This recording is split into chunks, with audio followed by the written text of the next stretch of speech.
ಕ್ರಾಂತಿ ಆಗುತ್ತೆ, ದೊಡ್ಡ ಬದಲಾವಣೆ ಆಗುತ್ತೆ ಎಂದಿದ್ದ ರಾಜಣ್ಣ ಕ್ರಾಂತಿ ಮಾತಿಗೆ ಇವತ್ತು ಹೊಸ ಆಯಾಮವನ್ನು ಕೊಟ್ಟಿದ್ದಾರೆ. ಸತೀಶ್ ಜಾರಕಿಹೊಳಿ ರಾಜ್ಯಾಧ್ಯಕ್ಷರಾಗಬಹುದು ಅಂತ ಭವಿಷ್ಯ ನುಡಿದಿದ್ದಾರೆ.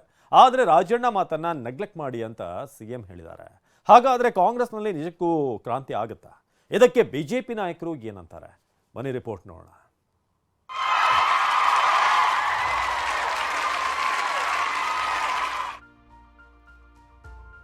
ರಾಜಣ್ಣ ಕ್ರಾಂತಿ ಮಾತಿನಿಂದ ಕಾಂಗ್ರೆಸ್ನಲ್ಲಿ ಕ್ರಾಂತಿಕಾರಿ ಬೆಳವಣಿಗೆ. ಆಗಸ್ಟ್ ಕ್ರಾಂತಿ ಅಂತ ಕೇಳಿಲ್ವಾ? ಮೇ ಕ್ರಾಂತಿ ಕೇಳಿಲ್ವಾ? ಹಂಗೆ ಇದು ಒಂದು ಕ್ರಾಂತಿ. ಸಿಎಂ ಬದಲಾವಣೆ ಕಾಲ ನಿರ್ಣಯ ಎಂದ ಕೆಎನ್ ರಾಜಣ್ಣ.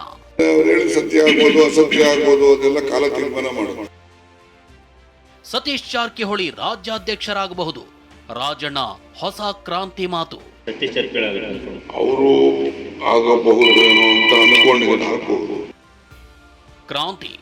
ರಾಜ್ಯ ಕಾಂಗ್ರೆಸ್ನಲ್ಲಿ ಕ್ರಾಂತಿಕಾರಿ ಬೆಳವಣಿಗೆ ಆಗ್ತಿದೆಯಾ? ಕ್ರಾಂತಿಕಾರಿ ಬದಲಾವಣೆಯಾಗುತ್ತಾ? ಸಿಎಂ ಪಟ್ಟ ಬದಲಾಗುತ್ತಾ? ಸಾರಥಿ ಸ್ಥಾನ ಸತೀಶ್ ಪಾಲಾಗುತ್ತಾ? ಸಂಪುಟಕ್ಕೆ ಸರ್ಜರಿ ಆಗುತ್ತಾ? ಹೀಗೆ 10 ಹಲವು ಪ್ರಶ್ನೆಗಳು ರಾಜಣ್ಣರ ಕ್ರಾಂತಿ ಮಾತಿನಿಂದ ಹುಟ್ಟುಕೊಂಡಿವೆ. ಸತೀಶ್ ಸಾರಥಿ, ಡಿಕೆಗೆ ಸಿಎಂ ಪಟ್ಟ ಹೈಕಮಾಂಡ್ಗೆ ಬಿಟ್ಟದ್ದು. ಸಿಎಂ ಬದಲಾವಣೆ ಅನ್ನೋದು ಕಾಲವೇ ನಿರ್ಣಯ ಎಂದ ರಾಜಣ್ಣ. ಇವತ್ತು 3 ವಿಚಾರವಾಗಿ ಮಾತನಾಡಿರೋ ರಾಜಣ್ಣ ಹೊಸ ಕ್ರಾಂತಿ ಹುಟ್ಟು ಹಾಕಿದ್ದಾರೆ. ಸತೀಶ್ ರಾಜ್ಯಾಧ್ಯಕ್ಷರಾಗಬಹುದು, ಡಿಕೆ ಸಿಎಂ ಆಗ್ತಾರೋ ಪಿಎಂ ಆಗ್ತಾರೋ ಹೈಕಮಾಂಡ್ಗೆ ಬಿಟ್ಟಿದ್ದು ಅಂದಿದ್ದಾರೆ. ಹಾಗೆ ಸಿಎಂ ಬದಲಾವಣೆ ಕಾಲ ನಿರ್ಣಯ ಮಾಡುತ್ತೆ ಅಂತ ಟ್ವಿಸ್ಟ್ ಇಟ್ಟಿದ್ದಾರೆ. ಅವ್ರು ಹೇಳಿದ್ದಾರೆ, ಅವ್ರು ಹೇಳಿ ಸತ್ಯ ಆಗ್ಬೋದು, ಅಸತ್ಯ ಆಗ್ಬೋದು, ಅದೆಲ್ಲ ಕಾಲ ತೀರ್ಮಾನ ಮಾಡುತ್ತೆ. ತಮ್ಮ ಪ್ರಕಾರ ಕಾಲ ತೀರ್ಮಾನ ಮಾಡುತ್ತೆ. ಎಲ್ಲ ತೀರ್ಮಾನ ಹೈಕಮಾಂಡ್ ಅವ್ರು ಮಾಡ್ತಾರೆ. ಈಗ DK ಪ್ರೈಮ್ ಮಿನಿಸ್ಟರ್ ಆಗ್ತಾರೋ ಚೀಫ್ ಮಿನಿಸ್ಟರ್ ಆಗ್ತಾರೋ ಅವರು ಹೈಕಮಾಂಡ್ ಅವ್ರು ತೀರ್ಮಾನ ಮಾಡೋರು. ಅವರು ಆಗಬಹುದೇನೋ ಅಂತ ಅನ್ಕೊಂಡಿದ್ದೀನಿ, ಆಗ್ಬಹುದು. ರಾಜಣ್ಣ ಹೇಳಿಕೆ ನೆಗ್ಲೆಕ್ಟ್ ಮಾಡಿ ಎಂದ ಸಿಎಂ ಸಿದ್ದರಾಮಯ್ಯ. ಕೆಎನ್ ರಾಜಣ್ಣ ದೊಡ್ಡ ಕ್ರಾಂತಿಯಾಗುತ್ತೆ ಅಂತ ಹೇಳ್ತಿದ್ದಾರೆ. ಆದರೆ ರಾಜಣ್ಣ ಹೇಳಿಕೆಗಳನ್ನ ನೆಗ್ಲೆಕ್ಟ್ ಮಾಡಿದಂತೆ ಕಾಣ್ತಿದೆ. ಡಿಕೆ ಕೂಡ ಅವರ ಹೇಳಿಕೆ ಸಿಎಂ ರಾಜಣ್ಣಗೆ ಬಿಟ್ಟಿದ್ದು ಅಂದಿದ್ದಾರೆ. ನಿನ್ನೆ ಹೇಳಿದ್ದೀನಿ ನಾನು, ನಿನ್ನೆ ಹೇಳಿದ್ದೀನಿ, ಅದು ಅವರ ಅಭಿಪ್ರಾಯ ಹೇಳಿದ್ದಾರೆ. ಅದನ್ನ ನೆಗ್ಲೆಕ್ಟ್ ಮಾಡಿ ಅಂತ ಹೇಳಿದ್ದೀನಿ.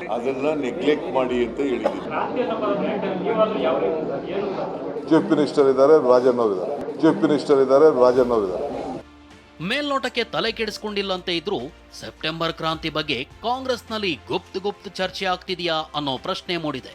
ಯಾಕಂದ್ರೆ ಡಿಕೆ ಶಿವಕುಮಾರ್ ಹಾಗೂ ಪರಮೇಶ್ವರ್ ಸಿಎಂ ರೇಸ್ನಲ್ಲಿ ಕಾಣಿಸಿಕೊಂಡಿರೋ 2 ನಕ್ಷತ್ರಗಳು. ಹೀಗಿದ್ರೂ ಇಬ್ಬರ ನಡುವೆ ಗುಪ್ತ ಸಭೆಯೊಂದು ಜರುಗಿದೆ. ಮೊನ್ನೆ ರಾತ್ರಿ ಡಿಸಿಎಂ ಡಿಕೆ ಸದಾಶಿವನಗರದ ನಿವಾಸಕ್ಕೆ ಬಂದ ಗೃಹ ಸಚಿವ ಡಾಕ್ಟರ್ ಜಿ ಪರಮೇಶ್ವರ್ ಸುದೀರ್ಘ ಚರ್ಚೆ ನಡೆಸಿದ್ದಾರೆ. ಸುಮಾರು 1.5 ಗಂಟೆಗಳ ಕಾಲ ಕ್ಲೋಸ್ ಡೋರ್ ಮೀಟಿಂಗ್ ಮಾಡಿದ್ದಾರೆ. ಆದ್ರೆ ಇಬ್ಬರ ನಡುವೆ ಅದೇನ್ ಚರ್ಚೆ ಆಯ್ತು ಅನ್ನೋದು ಗುಟ್ಟಾಗೇ ಉಳಿದಿದೆ. ಈ ಭೇಟಿ ಕಾಂಗ್ರೆಸ್ನ ಒಳಗಿನ ಬಣ ರಾಜಕಾರಣದ ಬಗ್ಗೆ ಊಹಾಪೋಹಗಳಿಗೆ ಕಾರಣವಾಗಿದೆ. ಆದ್ರೆ ಸಿಎಂ ಬದಲಾವಣೆ ಇಲ್ವೇ ಇಲ್ಲ ಅಂತ ಸಿದ್ದರಾಮಯ್ಯ ಪುತ್ರ ಯತೀಂದ್ರ ಹೇಳಿದ್ದಾರೆ. ಸರ್ಕಾರ ಬದಲಾಗಿಂದನೂ ಹೇಳ್ತಾರೆ, ಸಿದ್ದರಾಮಯ್ಯ ಮುಖ್ಯಮಂತ್ರಿಗಳಾಗಿಂದಲೂ ಹೇಳ್ತಿದ್ದಾರೆ ನೆಕ್ಸ್ಟ್ ಇನ್ನು 6 ತಿಂಗಳಲ್ಲಿ ಆಗ್ಬಿಡ್ತಾರೆ, ಕೂಡ ಕೇಸ್ ಬಂತು ಅದಕ್ಕೆ ತೆಗೆದು ಬಿಡ್ತಾರೆ. ಬಟ್ ಆ ರೀತಿ ಏನೂ ಆಗಿಲ್ಲ. ಸೊ ಆ ಊಹಾಪೋಹಗಳು ಇದ್ದೇ ಇರುತ್ತೆ. ಕೆಲವರು ಗುಂಪುಗಳು ಇರ್ತವೆ ಮುಖ್ಯಮಂತ್ರಿಗಳು ಆಗಬೇಕು ಅಂತ ಹೇಳಿ.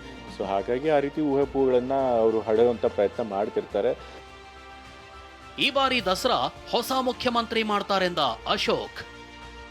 ಇನ್ನು ಕಾಂಗ್ರೆಸ್ ಮನೆಯಲ್ಲಿನ ಬೆಳವಣಿಗೆಯನ್ನೇ ಅಸ್ತ್ರ ಮಾಡಿಕೊಂಡ ಬಿಜೆಪಿ ಟೀಕಿಸ್ತಾ ಇದೆ.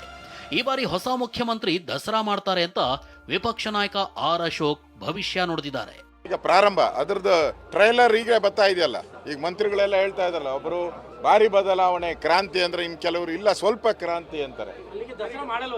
ನನಗನ್ಸುತ್ತೆ ಈ ಸರಿ ದಸರಾ ಅವರು ಮಾಡಲ್ಲ, ಪಕ್ಕ ಹೊಸ ಸಿಎಂ ಮಾಡ್ತಾರೆ ಖಚಿತ. ಮತ್ತು ಅವರ ಕಾಂಗ್ರೆಸ್ ಪಾರ್ಟಿಯ ಸರ್ಕಾರದ ಶವದ ಕೊನೆ ಮೊಳೆಯದು. ಕಾಂಗ್ರೆಸ್ ಮನೆಯಲ್ಲಿ ಬದಲಾವಣೆ ಮಾತು ಮುಂದೆ ಅದ್ಯಾವ ಸ್ವರೂಪ ಪಡೆಯುತ್ತೋ ಕಾದು ನೋಡಬೇಕಿದೆ. Bureau report, TV9.